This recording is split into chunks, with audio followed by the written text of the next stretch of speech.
What's up guys? Welcome to a new video. The goal of today's video is to give you a massive perspective change.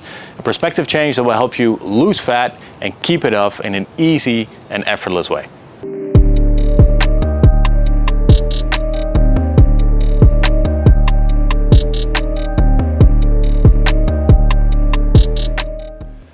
So my goal for this channel was to post one video per week. Right now we're 2 months since my last upload, so that's not really going to plan. I had some editing issues, but hopefully those are resolved by now. Anyways, today's all going to be about fat loss. But before we dive into it, I posted a Instagram question sticker on my story the other day. And we're gonna cover the 4 most relevant questions that I think are most interesting. And they're also gonna apply to what we cover later on in this video. So we will start with that, and then we'll dive right into it.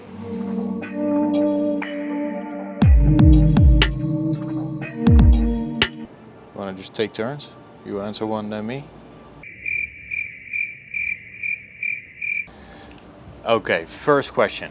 I am 200 pounds and eating 200 grams of protein daily, but my smart scale says that I've lost muscle. What should I do? Well, the first thing you should do is ditch that smart scale. I personally do not think that they can give you an accurate reading for muscle mass.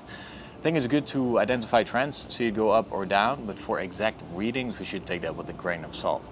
Now, when it comes to protein, eating a gram of protein per pound of body weight is one of the biggest myths in the fitness industry. What you need is a gram of protein per pound of lean body mass. So that is your total body weight minus all the weight that comes from fat. If you don't do that and you eat a gram of protein for every pound that you're overweight in terms of fat, let's say for example you're 50 pounds overweight, then you're eating 50 grams of protein on top of what you should be eating. 1 gram of protein has 4 calories, and that is massively going to slow down the fat loss process. What is a good amount of cardio per week to lose fat consistently? Stop doing cardio for fat loss. I hear people say it all the time. Well, I got to lose a few pounds, let me do some cardio. It's not going to work. And the reason for that is, to give you an example, if you go on a treadmill and you go fast paced, you make it intense and you run for an hour, you're probably going to burn about 500 to 600 calories, right? If then you go home and you have a slice of pizza, that is also 500 to 600 calories. So that shows that you can never really outrun a bad diet. So does that mean that cardio is useless? No, definitely not. I think cardio is great for optimizing your mental health and your physical health, just not as a fat loss tool. The way I see it, you have 3 different tools to change your body, and you gotta be strategic with how you use it. We've got lifting weights in the gym, which is just for building muscle and getting stronger. Then we have nutrition, which we use for fat loss. And then we have cardio for optimizing your mental health and your physical health. What diet do I need to get a 6-pack? This is an interesting one. So when it comes to the specific 6-pack diet, that we're gonna cover later on in this video, but I still wanted to pick it out because the term diet is just very interesting, right?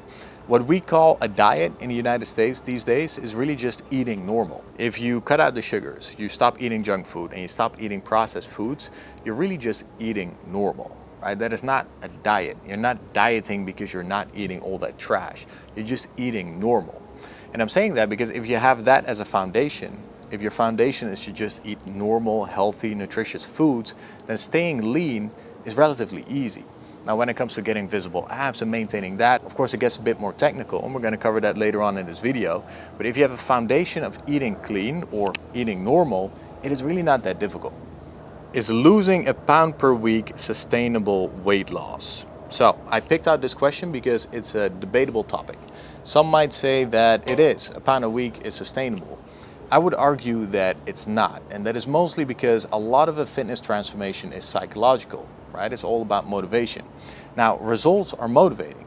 Seeing changes in the mirror is motivating.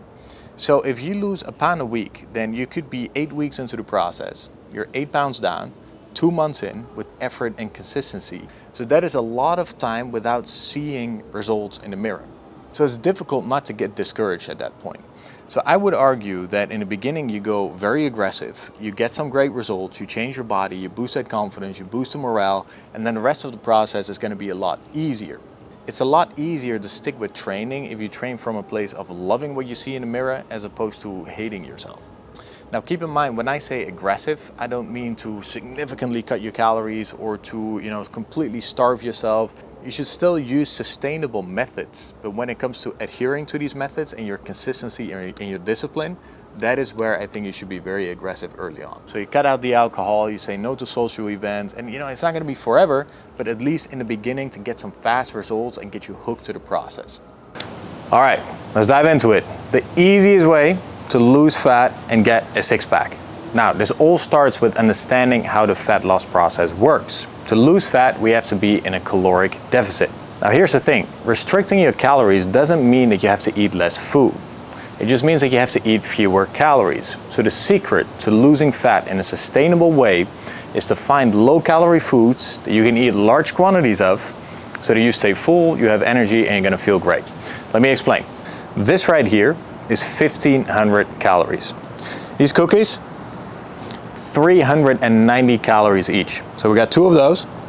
And then we've got this Starbucks Frappuccino, which is a calorie explosion. 1,500 calories total. All of this right here is also 1,500 calories. Calories add up quickly, right? So let's say your wife is into baking cookies and you come home from work and she baked a nice tray of these chocolate chip cookies, grab 2 of them as the day goes by, and then before work you grab a Frappuccino because they taste great. Right? Boom, 15 calories. Now this example right here, we're starting off with a nice smoothie in the morning, some milk, some fruit, some protein powder. It's nice, high in protein, low in calories. And then to get you from the breakfast to the lunch, we have a nice snack in between. So you just have a rice cake, put some avocado on top, a bit of feta cheese, salt and pepper. It's gonna taste great. And for the lunch, we got a big plate right here with sweet potato, lean beef, and vegetables. Very filling, great lunch. And then to get you from the lunch to the dinner, we have another snack in between. In this case, avocado toast, another delicious snack. And then for the dinner, we got another big plate of meat. We've got vegetables, we got a bit of avocado there, some healthy fats, and then again, the sweet potatoes, a good source of carbs, good source of energy. And then after that, we've got another snack, a late night snack, which is again a high protein snack. We got some Greek yogurt, you put a little bit of protein powder in there for some more protein. It's the perfect snack for people with a sweet tooth.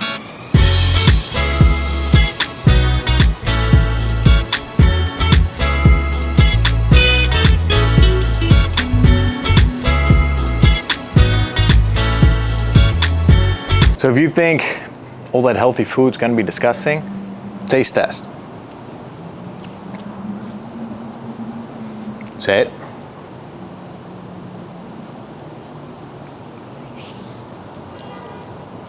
What do you think? Delicious. Now you might wonder, how many calories do I need? Well, that's different for everybody. For that, we're gonna need to calculate it and put it in a formula. And for that, we're gonna need your gender, we're gonna need your age, we're gonna need your height, and we're gonna need your weight. So there are different ways to go about it, but I'm gonna give you a relatively safe and easy way to do it. This formula right here is for men, and this formula right here is for women. Now, once you plug in your numbers, you're going to have your BMR, which is your basal metabolic rate.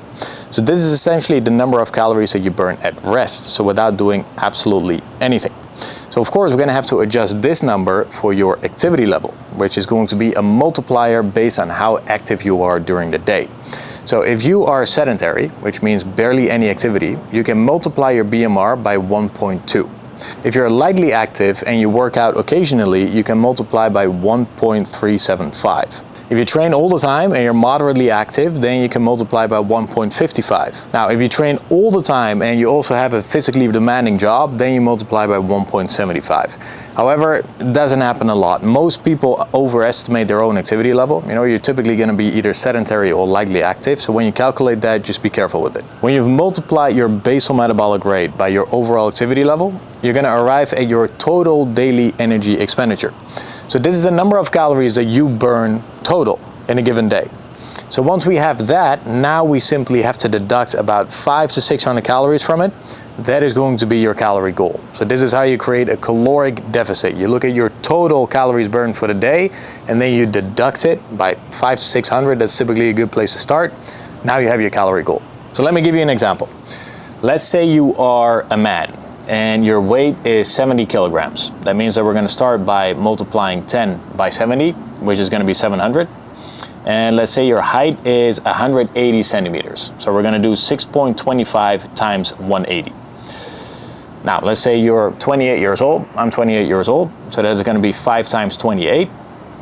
So then your numbers are going to be 700 plus 1125 minus 140. So your BMR is going to be 1685. Now, let's say you live a pretty sedentary lifestyle. We're going to multiply that by 1.2, which gives us your total daily energy expenditure. In this case, 2022 calories. So now to create a calorie deficit, we're going to deduct 500.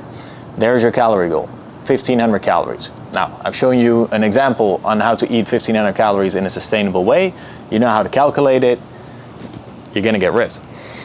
Thank you for watching. I hope this was helpful, and I also hope that this is gonna help you reach the next level in your fat loss journey.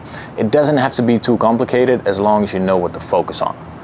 If you enjoyed this content, you like fitness content, fat loss content, just let me know in the comments and I'd be happy to create more of it. See you in the next video.